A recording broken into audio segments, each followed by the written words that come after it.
კაი გამარჯობა, მე გიორგი ლიპარიშვილი ვარ, იგივე ლიპარა მოსწავლებელი და დღეს ლიპარას გეუბნებოდი ჩვენი გადაცემის დღე და დღეს ნოდარ დუმბაძის ძაღლი მინდა გაგაცნოთ ან გაგახსენოთ და მოდი პირდაპირ კითხვით დავიწყოთ და გავიგოთ ძაღლის თავგადასავალი.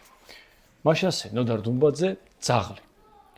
ეს ამბავი 1951 წლის აგვისტოში დაიწყო და ზუსტად 2 წლის თავზე გათავდა. ომი სულ რაღაც 2 თვის გამოცხადებული იყო, მისმა სუსხმა რომ ჩვენს სოფელს მოაღწია. ასეა თუ ისე, შეძლებულ ცხოვრებას მიჩვეულმა გლეხმა უცებ ვერ აწონა ქვეყნად მომხდარი საშინელება. უცებ ვერ დააგდო ხელგაშლილი ცხოვრება და უკვე აგვისტოში ბევრის ბეღელი, ჭური და სალარო დაცარიელებული აღმოჩნდა. ყოველ შემთხვევაში ჩვენს ოჯახს ასე დაემართა. წყალმანკი დაუძლურებული და ძვალგაციებული ბაბუაჩემი სპირიდონი დღედაღამ ბუხართან იჯდა და მთელი ოჯახის სიმძიმე მემაწვა კისერზე. სხვას რომ თავი დავანებოთ მარტო ტყიდან შეშისა და ფიჩხის თხევას ვერ უთავდებოდი, რათა ძვალგაციებულ ბაბუას ბუხარი არ გაპარვოდა. 1951 წლის 25 აგვისტოსთვის ყველაფერი გაგვითავდა. ბაბუაჩემა განჯენიდან თავზე ტაროს ნაქურჩალი დაცობილი მისი ღვიძლის მომნელებელი არყით სავსე 10 ლიტრიანი ბოცა გამომატანინა და მითხრა: ჩადგი გოდორში, წაიღე ჩოხატაურის ბაზარში და 1 ფუტს სიმინდში გადაცვალე. ვინც ნაკლები შეგაძლიოს, დაამხე თავზე ბოთლიანა და წამოდი. ამის ფასი მარტო მე ვიცი, ბჟოლისაა და 80 გრადუსია. მერე სევდიანი თვალი გააყოლა ბოცას, ამოიოხრა, ხელით მანიშნა, წადიო. ბოთლის თავზე დამხობა კი არა, ბაზარში არყის ისეთ სპეციალისტი შემხვდა, 1 ფუთი ფრჩხილის სისხლო ყვითელი სიმინდის კაკალით ჩამიჩხრიალა ტომარაში, 3 თუმანი ჩამიკუჭა ჯიბეში, ლოყაზე ცხელი მომითათუნა და მეორე კვირისთვის ისევ იმ ადგილზე დამიბარა. ბაზრის პირდაპირ რომ სასადილოა, იმის კარი შევაყე და გოდრიანად მივადექი დაღლს. კატლეტი გააქვთ? კითხე მებუფეტეს. ფული გააქვთ? კითხა მებუფეტემ. კი, რამდენი? 3 თუმანი. მაჩვენე. ვაჩვენე. დაჯექი აბა აგერ და მოგიტან. 3 პორცია, უთხარი მე და გოდორი მოვიხსენი. შენ ბიჭო, უდღეური ხომ არა ხარ? გულწრფელად კითხა მებუფეტემ. მშიერი ვარ მე, განვუმარტე. კარტოფილით მოგიტანო თუ მაკარონით? 2 მაკარონით და 1 კარტოფილით, 3-ვე პორცია ცალ-ცალკე. ლიმონათი რამდენი? ლიმონათი 3, უთხარი მე და ქამარი წინ მოვიშვი. მებუფეტე ისე დამაკვირდა, შევატყვე ისე უნდა და ეკითხა. უდღეული ვიყავი თუ არა, მაგრამ გადაიფიქრა. ყველაფერი რომ მომიტანა ალერსით მკითხა. ის 3 თუმანი რომ მაჩვენე, წეღან რა უყავი? აგერ მაქვს, უთხარი რიხიანა და წითელი 3 თუმნიანი დავაძვრე ჯიბიდან. მებუფეტემ ფული გამომართვა, სინათლეზე გახიდა, ჭუჭყიანი ხალათის ქვეშ რომ უფრო ჭუჭყიანი ხალათი ეცვა იმის გულის ჯიბეში ჩაიდო, თავისუფალი ხარო გამიღიმა და წავიდა. სასადილოში დაბალი, გრძელი და შავი ძაღლი შემოიძურწა. ფერდები ჩაცვენილი ჰქონდა, რამდენჯერ ამიარ-ჩამიარა თან ირიბად მიცქერდა. ალბათ, არაფერი რომ არ უთხარი, ახლოს მოვიდა. კატლეტი ვერ გავიმეტე და ჭიაყელასებური მაკარონი გადავუგდე. ჰაერშივე გაქაჩა და გადაყლაპა. გათამამდა. ახლა ყუდის ბაკუნითა და ნერწყვის ყლაპით წინ დამიჯდა. ისე ვესროლე მაკარონი. ისე ჰაერში გადასანსლა. მერე ყურადღება რომ აღარ მივაქციე, დამიყეფა. მომხედეო. გადი ძაღლო, გარეთ შენი ბალანი დაიწვა. გაუჯავრდა მებუფეტე. რა ქვია? კითხე. რა ვიცი, მაგის პატრონი გადაშენდა. ვისია? რა ვიცი, მოუკვდა პატრონი. გადი ძაღლო გარეთ. დანა მოუღერა მებუფეტემ. ძაღლმა ყუდი ამოიძუა და გარეთ გავარდა. მოურჩი ჭამას, გოდორი მოვიკიდე და კარისაკენ წავედი. მართლაც ნამეტანი მომივიდა, სულ ძლივს ვითქვამდი. ხურდა არ მერგება? კითხე სხვათა შორის.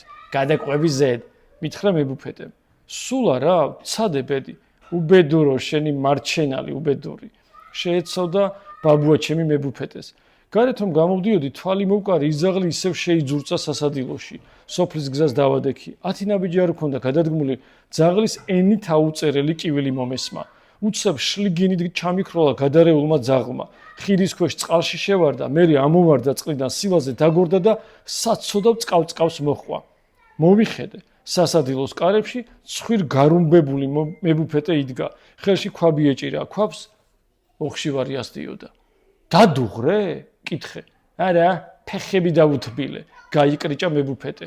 ვირიშვილი ხარ შენ, უთხარი მე.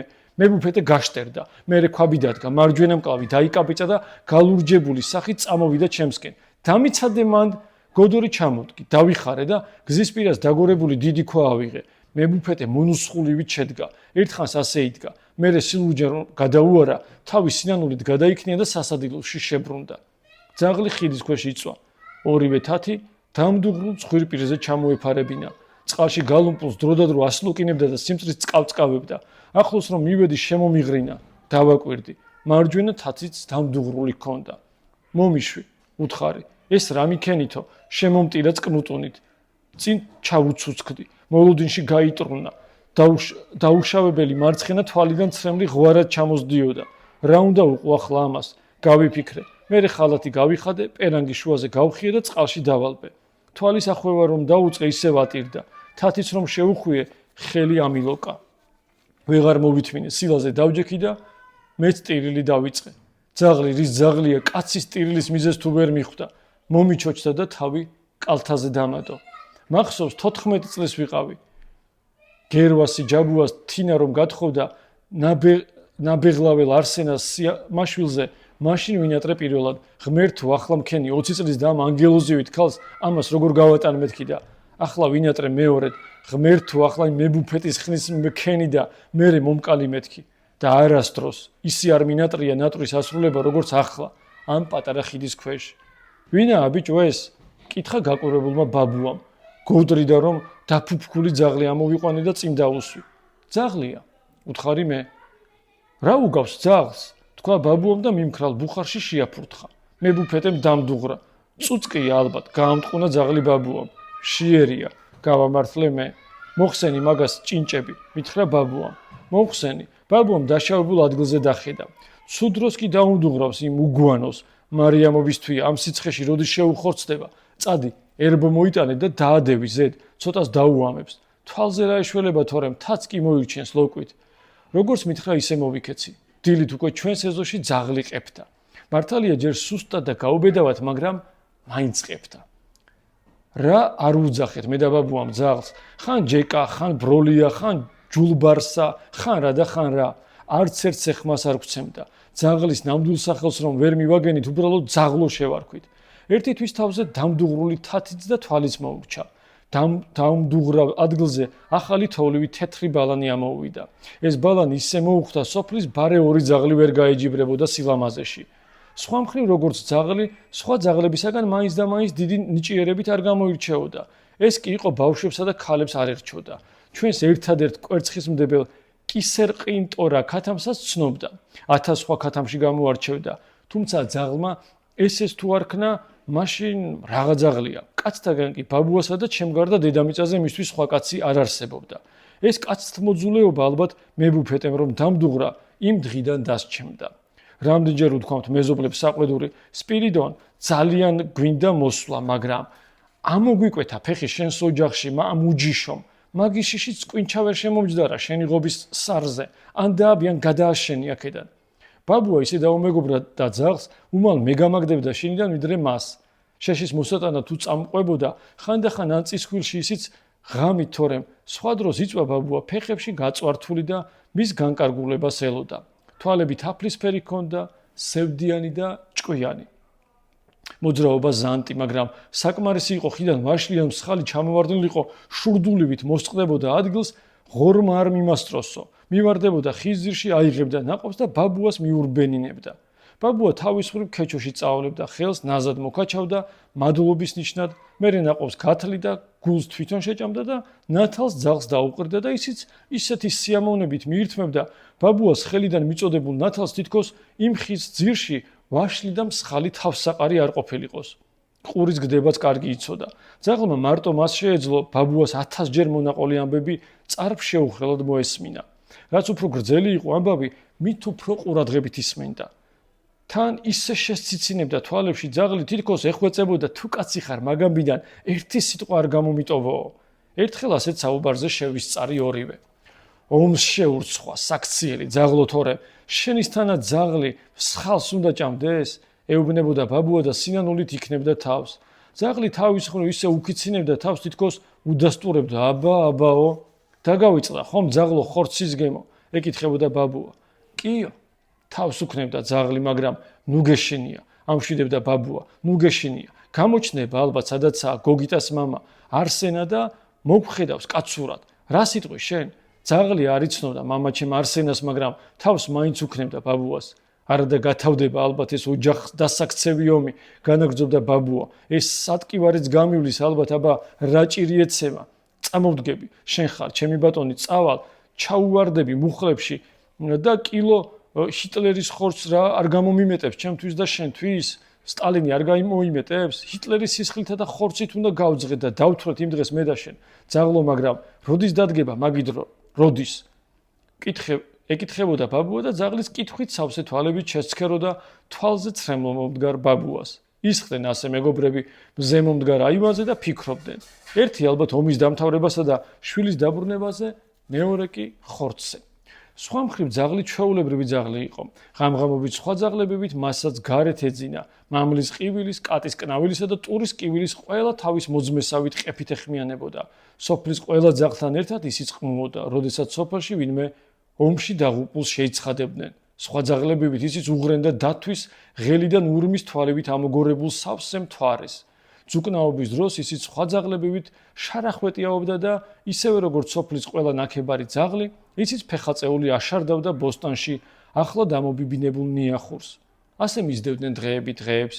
ცხოვრობდით მე და ბაბუა ისე როგორც ადამიანებს შეეფერებათ. ომის დროს ძაღლი კი ისე როგორც ძაღლს შეეფერება. 1953 წლის 22 აგვისტოს ღამით სოფელი ძაღლების გნიასმა შეძრა. ძუკნაობა იყო და ამ ამბისთვის მაინც და მაინც დიდი ყურადღება არავის მიუქცევია. დილით ასლანა თავბერიძემ ჭანიშვილების საცივთან დაგლეჯილი ძაღლი იპოვა. არც ეს გაგკვირვებია, რადგან ძაღლების ძუკნაობა უამისოდ არ ჩაივლის. ამიტომ ის დაგლეჯილი ძაღლი, სადაც ვიპოვეთ, იქ დავმარხეთ და შინ წავედით. შუადღეზე სოფელში უცხო კაცმა ჩამოიარა. ძაღლს ეძებდა. ასლანასთან მიასწავლეს.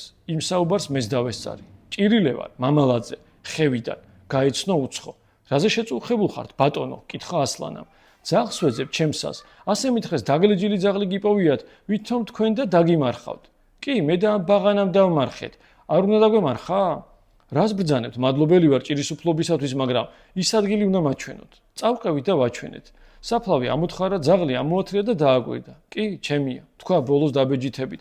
გადასვენებას ხომ არ უპირებთ, ბატონო? გაუღიმა ასლანად. გადასვენებას კი არა, დანა კბილს არ მიხსნის. ბავშვი დამიჭამა გუშინ ამ ძაღლის შვილმა. ასე მითხრეს, პასტერის ადგურში იმ ძაღლის თავი მოგვიტანე, ანალიზს აუღებთ ტვინშიო.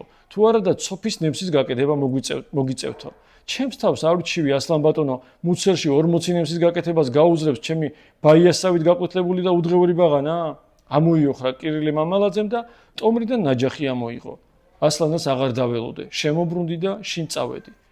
ბაბუას მოუყევი ყველაფერი. არა, აგი კარგი ამბავი, თქვა ბაბუამ. ფიქრის შემდეგ და მის ფეხებთან უდარდელად გაშოტილ ძაღლს თვალი შევავლე. საღამოს ბადრია მეთუთუნე მოადგა ჭიშკარს და თოფის თხოვა ბაბუას. რადგინა თოფი ბადრია? კითხა ბაბუა. ძაღლი უნდა მოვკლა სპირიდონ. რა სერჩი? წუხელ რომ ხევიდან გადმომარდნილმა ძაღლმა მთელი სოფლის ძაღლები დაცოფა, შენ არ გაგიგია? იქ არ იყავი ბიჭო შენ, იმ კაცმა რომ თქვა ბაღანე დამიჭამაო? მომიბრუნდა მე ბადრია. იმ კაცს არ უთქვამს სოფიანი იყო ძაღლიო, ამოვღეჭე მე. როდის იყო ბიჭო ჭკუათ ყოფილი ძაღლი პატრონს კბენდა, ისიც ბაღანას? კითხა ბადრიამ. ვერაფერი უპასუხე. მაგ საქმისთვის თოფს ვერ გათხოვებ. ბადრია გააწმილა ბაბუამ. აბა რითი მოვკლა? სარით. სარით რამ ხეცი კი არ ვარ, ეწყინა ბადრიას. მაინც ვერ გათხოვებ, თქვა ბაბუამ. ბადრია მიხვდა წყალს რომ ნაყავდა და წავიდა. ამიღამ ძაღლი ახორში დაამწყდია, მითხრა ბაბუამ და ძაღლს თავზე ხელი გადაუსვა. პირველი თოფი ასლანა თავბერიზის ეზოში გავარდა და ძაღლის კივილმა ცა გახია.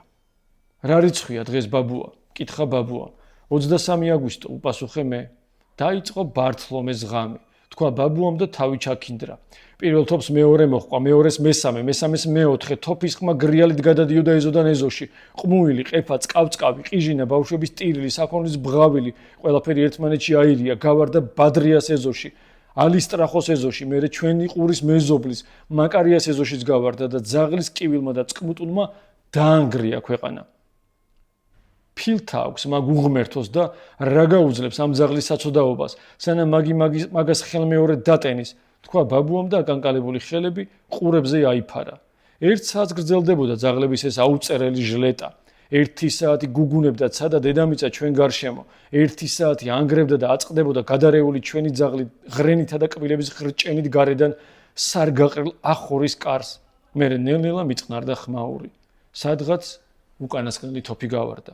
ეჰეჰე, დაიყიჟინა მთელ სოფელზე ომახიანად ვიღაცამ. გათავდა. შენ მოგეცა ამათი ცოდვა, კაცის გაჩენისთვის ღმერთო, თქვა ხელაპყრობილმა ბაბუამ და სოფელი ჩაკოდა. მამალმაც იყივლა, ძროხამაც იბღავლა, სკოლის ზარმაც დარეკა, მზეც ამოიწვერა, კონცხულაზე თხამას დაიპეტელა, თიკანმას დაიკიკინა, კატამას დაიკნავლა, ქათამას დაიკაკანა, მაგრამ დილას არ გავდა. რაღაც აკლდა სოფელს, რაღაც თითქოს შეუმჩნეველი, მაგრამ უზარმაზარი, მშობლიური, თბილი, ახლობელი და როდესაც მხარზე წალგადებულმა ასლანამ ჩაიარა ორღობეში და უკან ძაღლი არ მისდევდა, მივხვდი რომ ეს რაღაც უზარმაზარი სოფლის განუყოფელი ნაწილი, მისი სისხლი და ხორცი ძაღლი იყო.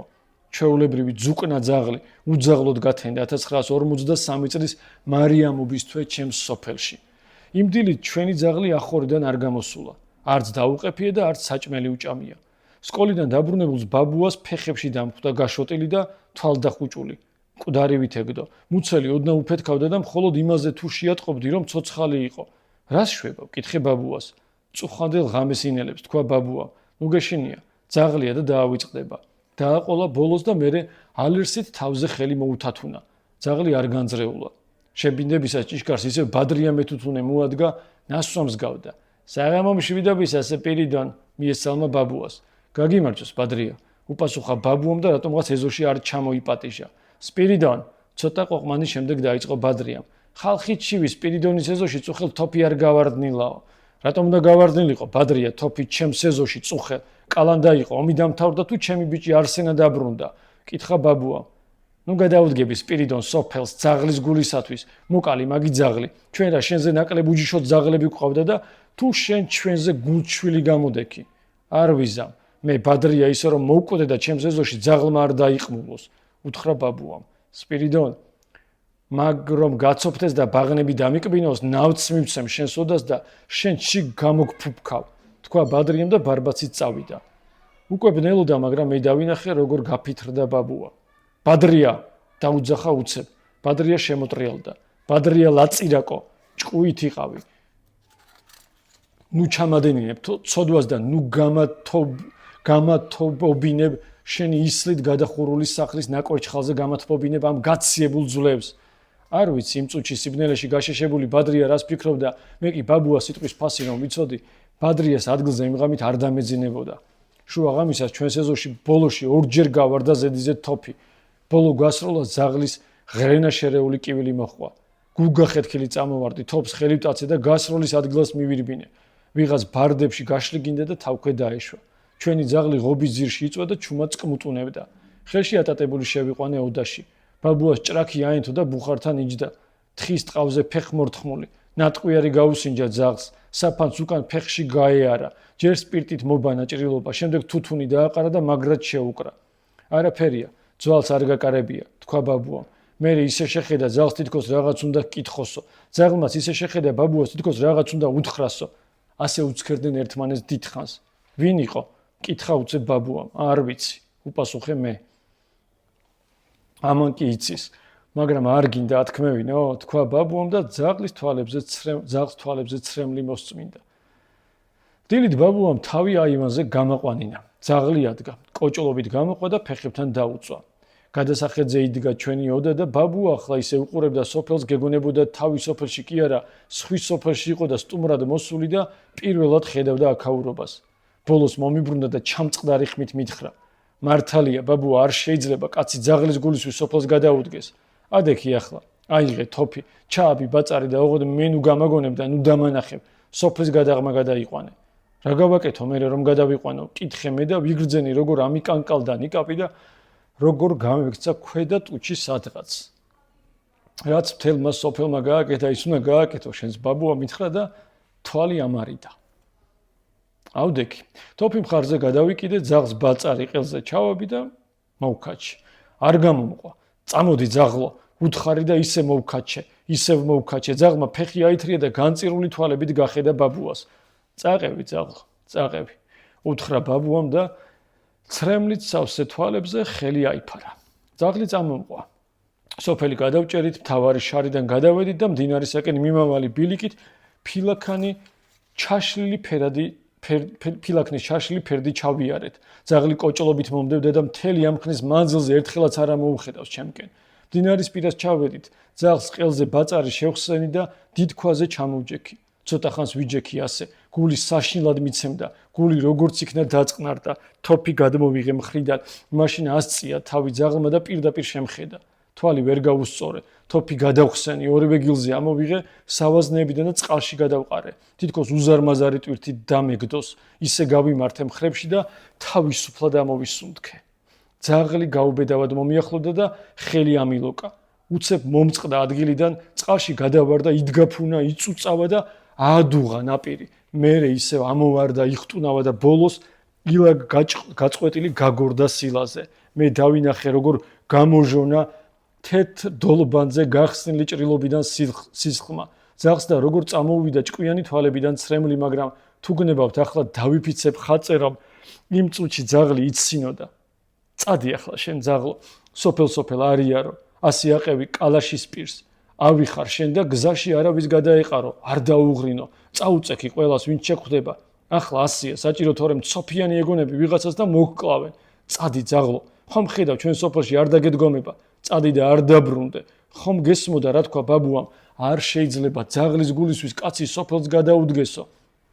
ეთყობა მართლა არ შეიძლება, მაგრამ მე მაინც გადავდივარ ბაბუას სიტყვას და ნუ დაბრუნდები სოფელში. ნუ მიზამ მაგას. იქნებ მართლა ცოფიანი ხარ და ნუ ჩადგები სოფლის ცოდვაში. წადი ახლა შენი ჭირიმე, წადი. ამას კი არ ვეუბნებოდი, ვფიქრობდი. ძნელია იმის თქვა ხვდებოდა თუ არა ძაღლი, რას ვფიქრობდი მე, მაგრამ რომ ავდექი და სოფლისაკენ წამოვედი, არ გამომყოლია. რა ქენი? კითხა ბაბუამ დაბრუნებულს. ხმა არ გავეცი, თოფი მოვიხსენი მხრიდან და მივაწოდე. ბაბუამ თოფი ჩამომართვა, გადახსნა და სინათლეზე გახედა ლულას. ასე თუ ქენი ბაბუა შენ, გაგიჭირდება ცხოვრება. მითხრა და თოფი დამიბრუნა.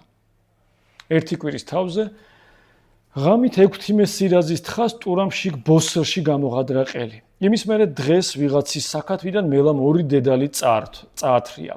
10 დღის შემდეგ ასლანა თავბერძის ცოლიკაურით სავსე 10 ფუთიანი ჭური ცარიელი დახვდა. ერთ მშვენიერ დღეს ხაკუნა ბერძენიშვილის ძროხამ ჩვენს ეზოში 4 ნამყენი გადაჭამა. ერთი თვის თავზე სოფლიდან უკვალოდ გაქრა ნინა ძნელაძის მეწველი ძროხა და სიპიტო მათითაშვილის მოზვერი. ერთ ღამეს კირილე თითმერიას ნალიიდან კაკალ გაზიდეს 8 ფუთის სიმინდი.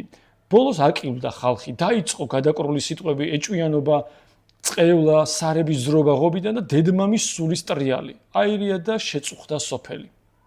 15 ოქტომბერს ისეთი წვიმა მოვიდა გუბაზოულმა, რაც ჩვენი სოფლის გაყოლებაზე წისქვილები იყო, დახვეტა და სუფსაში ჩაიტანა. 16 ოქტომბერს ბაბუამ საფქვავის სასწაულით გადარჩენილ გორაბერჟოულის წისქვილზე გამატანა. შუაღამეზე ჩამოთავდა ჩემი სიმინდი. ტომარა ზურგზე მოვიგდა და ის იყო უნდა წამოსულიყავი, რომ წისქვილის კარი ხეველმა კირილე მამალაძემ შემოაღო, საფქვავის აწოლზე შეაგდო. გამარჯობა თეოფინე. მიესალმა მეწისქვილეს, მე ვერ მიცნო. როგორაა თქვენი შვილი ბატონო, კითხე მე, რომელი? ცოფიანმა ძაღლმა რომ დაკბინა. არ გამოდგა ის ძაღლი ცოფიანი, თქვა კირილემ და სასწორის გამართვა დაიწყო. რას ამბობთ, კირილე ბატონო? რა თქვი ბიჭო, დაუჯერებელი, არ გამოდგა ის ძაღლი ცოფიანი, თქვა კირილემ და თავის საქმე განაგრძო. ღმერთმა შეგარცხვინა კირილე მამალაძე, თქვი მე და მუხლმოდრეკით დავჯექი ტომარაზე. ვისია თეოფინე ეს უზრდელი მამა ძაღლი? კითხა გაკურებულმა კირილე მეწისქვილეს. ვისი ხარ ბიჭო შენ? კითხა მეწისქვილემ. არავისი არა ვარ, მე ვთქვი და წისქვილიდან გამოვედი. 17 ოქტომბერს მთელი დღე და ღამე ვფიქრობდი, მე თქვა თუ არა ბაბუასთვის წისქვილში მომხდარი ამბავი და მხოლოდ გათენებისას გადავწყვიტე, არ მეთქვა. 18 ოქტომბერს ბაბუამ ლოგინიდან ადგომაზე უარი თქვა. 20 ოქტომბერს სკოლაში არ გამიშვა, 25 ოქტომბერს მარჯვენა ხელი და ფეხი გაუსივდა, 27 ოქტომბერს დამიძახა და სალოროს გასაღები ჩამაბარა, 28 ოქტომბერს დაბალი სკამი მიმატანინა, წინ დამისვა, ისე რომ პირდაპირ ეცქირა ჩემთვის. ყველაფერს აქვს ქვეყნიერებაზე დასაწყისი და დასასრული ბაბუა. დაიწყო მან. დღეს თუ ხვალ გავთავდები. უბედურებაა, როდესაც კაცი შეუცნობელში მიდის, ამიტომ არ მეშინია რომ გითხრა ტყუილი იქნება. მეშინია, მაგრამ შენ არ უნდა შეშინდე, ბაბუა. თუ არაფერში მივდივარ, საშიში არაფერია, რადგან არაფერში არაფერი არ არსებობს. თუ მართლა უნდა გარდავიცვალო და მეტი არაფერია, მაშინ მით უმეტეს არ უნდა შეგეშინდეს. ისევ ამ ქვეყნად დავრჩები და სხვა სახით მოვალ, ან ხედ, ან ბალახად, ან ჩიტად, ან ძაღლად. იცოდე, თუ მოვალ ისევ შენთან მოვალ. მარტო არ დაგტოვებ და თუ რამეში სითბო, სიხარული და სიყვარული იგრძენი, ქვაც რომ იყოს, იცოდე, ის ქვა ბაბუა შენია. ამიტომ მარტოობის არ შეგეშინდეს. არ იფიქრო მარტო ვარო. ესოდა არ მიმიტოვა ბაბუა და ღადარი არ გამიციო. ცეცხლი, ერთი ნატეხი ჭადი და ერთი ჭიქა ღვინო დაახვედრე მამაშენს. დანარჩენს თვითონ მიხედავს, რომ ჩამოვა. ეს ერთი კვირა, ვინც ამ ქვეყნიდან წასულია, ყველას ხედავს სიზმარში. მამაშენი არ გამოჩენილა. ცოცხალია ესე იგი. შეუნახე სახლი და სახელი. ნუ გაახარებ, მტერს უეჭველად დაბრუნდება, წელს თუ არა გაისად, ომსაც აქვს დასასრული, კაცი იწყებს ომს და კაცმა უნდა დაამთავროს იგი. ომი კაცს ვერ გაათავებს. წადი ახლა და ძალიან ბევრი შეშა მოიტანე. იმ ღამით თვალზე რული არ გამკარებია. ბაბუა ხმას არ იღებდა. ბუხარში მოგიზგიზეალს თვალს არ აცილებდა და ტუჩის კუთხით ოდნავ შესამჩნევლად უღიმოდა რაღაცას. 29 ოქტომბერს წყალი მოაწვა გულზე, სუნთქვა გაუჭირდა და საწოლზე წამოჯდომა მთხოვა, წამოვაჯინე და გარშემო ბალიშები შემოუწყვე. მოდის დალოცვილი, მაგრამ ძალიან მძიმედ მოდის. თავისთვის ჩაილაპარაკა. 30 ოქტომბერს ისევ დამიძახა და ისევ გამაფრთხილა. მოემზადე ბაბუა, მოემზადე და არ შეშინდე. ხვალ სიმსივნე გულზე გადმოვა. ყველაფერს თავისი წესი აქვს და იმ წეს მეზობლები ამიგებენ. ნუ შეშინდები. ერთზე კი მწყდება გული, ქალი აღარ დარჩა ჩვენს ოჯახში რომ შემიცხადოს. 1 ნოემბერს შუა ღამისას ბაბუა საწოლიდან წამოდგა და შუა ოთახში დადგა. ბიჭო, გოგიტა დავინახე. თქვა მან უზომოდ შეწუხებულმა და გაკვირვებულმა. რა დაინახე ბაბუა? კითხე მე და ვიდრე წამოდგებოდი, იგი მაგიდაზე დაემხო, მერე ნელ-ნელა დაცურდა და იატაკზე გულაღმა გადავარდა. ბაბუა, მივარდი მე, მაგრამ იგი უკვე აღარ იყო. ბრძენი კაცი იყო ბაბუა ჩემი და ისე მოხდა როგორც მას უნდოდა. მე არ შემშინებია. ჩავიცვი, ოდის ყველა კარი, ყველა ფანჯარა გავაღე და აივანზე გავედი. 2 ნოემბერი თენდებოდა, გარეთ სასარკესავი ცივი და პრიალა იყო. გაფერმკრთალებული სასწორ სამართალი პირდაპირ ჩვენი ეზოს თავზე ეკიდა. ეზოში ჩავედი, დაცვარულ ბალახზე შევდექი ფეხში შველი. გრილმა ჟუვანტელმა დამირბინა ტანში. ყანაში აუჭრელი ჩალის ღერები შრიალებდნენ. რატომღაც გავიფიქრე, ალბათ ყველაფერი იციან და ახლა ჩემზე ჩურჩულებენ მეთქი. მსხლის ძირში რომ გავიარე, დავიხარე და ჩამოვარდნილი მსხალი ავიღე. მიწიდან პერანგის სახელოზე შევიწმიდე და ჩავკბიჩე და მხოლოდ ახლა ვიგრძენი, როგორ მქონდა პირი გამომშრალი. ეზოს ჭიჭკარი ბოლომდე გავაღე, შუკაში გავედი და მეზობლის ჭიჭკარს მივადექი. მარგალიტა, დავიძახე, რომ არავინ მიპასუხა, ხმას აუწიე. ყველაფერს მშვიდად და დინჯად ვაკეთებდი. მეორე დაძახებაზე კარი ჭრიალით გაიღო და აივანზე მარგალიტა გამოვიდა. რომელი ხარ? იკითხა ნამძინარევი ხმით. მე ვარ გოგიტა. რა იყო გოგიტა ამ შუაღამისას რამ შეგაწუხა? ჩამოდი ერთი ეზოში საქმე მაქვს შენთან. თვალი ხარ გოგიტა? ბაბუა მოკვდა მარგალიტა და შემიცხადე თუ ქალი ხარ. გაგიჟდი გოგიტა? ნუ გამაწყვილებ მარგალიტა თუ ხარ და თუ და ხარ შემიცხადე ბაბუა. მარგალიტა ჩამოვიდა ეზოში და ისევე როგორც იყო ფეხში შველი გამომყვა. ჩემს ეზოში რომ ჩავედი, წინ გავუშვი, კიბეზე რომ შედგა, უკან მოიხედა შემკრთალმა. ნუ გეშინია, უთხარი მე მშვიდა და ჩემი აივნის პირდაპირ მოლზე დავჯექი. მარგალიტა აივანზე ავიდა. ბირკვილიან მუაჯირს მოადგა, თმა გაიშალა და სოფელს გახედა. ბაბუას გასვენების დღე 1953 წლის 4 ნოემბერი. კვირა იყო. ხალხმა ნაშუა დღეს იწყო მოსვლა. მეზობლის ქალები, რომლებიც ჭირის უფლობას წევდნენ, ბაბუას ნაცვლად მე დამტიროდნენ. უბედურო გოგიტა, რა გეშველებანენა? მე ვიდექი კართან, კლავზე შავ არშია შემოხვეული და მშვიდად ვართმევდი ხელს მოსამძიმრეებს. არც ერთი წვეთი ცრემლი, არც ერთი ამოოხრა. იტირე გოგიტა, თორემ გაგისკდება გული ბიჭო, თხოვა მარგალიტა. მე თავი დაუქნიე, კი ვიტირებ მეთქი.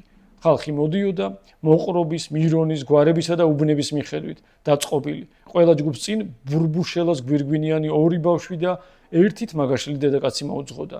შუკა, ეზო და აივანი მოტირალი ხალხით აივსო. ყაყანებდნენ, კამათობდნენ, მსჯელობდნენ, აქა-იქ თავშეკავებული სიცილიც ისმოდა. უცებ ეზოში შეტორტმანდა, ეზო შეტორტმანდა, ჯერ ჩოჩქოლი ატყდა, მერე სამარისებური სიჩუმე ჩამოვარდა და ხალხი ორად გაიყო. ფართოდ გაღებულ ჭიშკარში ხოზიკით გაწეპილი, წითელ ალიზა ტალახში ამოსხული, გაბანჯგვლული, დაქანცული, ყურებ ჩამოყრილი და თავჩაქინდრული ძაღლი შემოვიდა. გვერდზე გაუხედავად გაიარა ორად გაყოფილი ხალხი აივანზე ამოვიდა, დიდი ოთახი, რომელშიც ბაბუა ესვენა, გადაჭრა, ბაბუა საწოლ ოთახში შევიდა და ცარიელ საწოლს დახედა. მერე ზალაში გამოვიდა, ტახტზე დასვენებულ კუბოს მიადგა, უკანა ფეხებზე შედგა, წინა თათებით ტახტს დააბჯინა, კისერი წაიგრძელა და ბაბუას დახედა. ლამაზის პედაკი მშვიდი და სათნო იწვა ბაბუა თავის სასახლეში. ძაღლმა ერთხანს უყურა ბაბუას, მერე მოტრიალდა, წამოვიდა და ჩემს ფეხებში დაწვა გატრუნული. დიდება შენ და უფალო, აღმოხდა ვიღაცას ჩემ უკან. მე თავი ვეღარ შევიკავე. სახეზე ხელები ავიფარე და ხმამაღლა ავტირდი. დაახლოებით 5 საათზე კიდევ ერთი სასწაული მოხდა. ზალაში ბადრია მეთუთუნე შემოვიდა. ჩემს ფეხებთან გაწოლილი ზაღლი რომ დაინახა შეკრთა, მაგრამ იხტიბარი არ გაიტეხა და სამძიმრის მოსახდელად ჩემკენ დაიძრა. მაშინ წამოდგა ზაღლი, მთელ ტანზე ბალანი აეძაგრა, კუდი ბოროტად გაუგრძელდა, ეშვები გააელვა და გაბმულად შემზარავად დაიღრინა. ბადრიამ უკან დაიხია. ზაღლმა ერთი ნაბიჯი გადადგა მისკენ. გაჩერდი ზაღლო, თქვა ბადრიამ და ფერი წავიდა. ზაღლი მშვილდებით მოზიდული იდგა. მიტირე ზაღლო, მატირე ზაღლო, ეს პატიოსანი მოხუცი. უნაიროდ გაიღიმა ბადრიამ. ზაღლმა ღრენას უმატა და კიდევ ერთი ნაბიჯი გადადგა. უთხარი ბიჭო, ამ უჯიშოს რამე მომიბრუნდა საქციელ წამხდარი ბადრია. ამა კი იცის ვინ ესროლა თოფი, მაგრამ არ გინდა ათქმევინო, გამიელვა თავში ბაბუას ნათქვამა. გადადი ბადრია ეზოდან, თქვი მე. დილით ადრე ხმაურმა გამაღვიძა. აივანზე გავვარდი საცვლების ამარა. ბიჭო, გოგიტა, გააჩერეს შობელ ზაღლი, თორემ დაგჭამა ცოცხლად. მეძახდა სკამების წასაღებად მოსული მეზობელი. სოფელს გავხედე. ოდებიდან კვამლი ამოდიოდა თეთრ ბოლქვებად. მამლები ყიოდნენ, ძროხები ბღაოდნენ, თხები პეტელობდნენ, თიკნები კიკინებდნენ, ქათმები კრიახობდნენ. კონცხოულაზე უშველებელი მზე შემომდგარიყო. უცებ სხეული სითფოთი ამევსო და ყურებში სასიამოვნო ზარმა დარეკა. ჩემს ეზოში ძაღლი ყებდა. ასე დამთავრდა ნოდარ დუმბაძის ერთი მოთხრობა, ძაღლი ადამიანის ერთ-ერთ ყველაზე ერთგულ მეგობარზე. მე დროებით გემშვიდობებით, შევხვდებით შემდეგ ლიპარასკევებას. აბა, დროებით.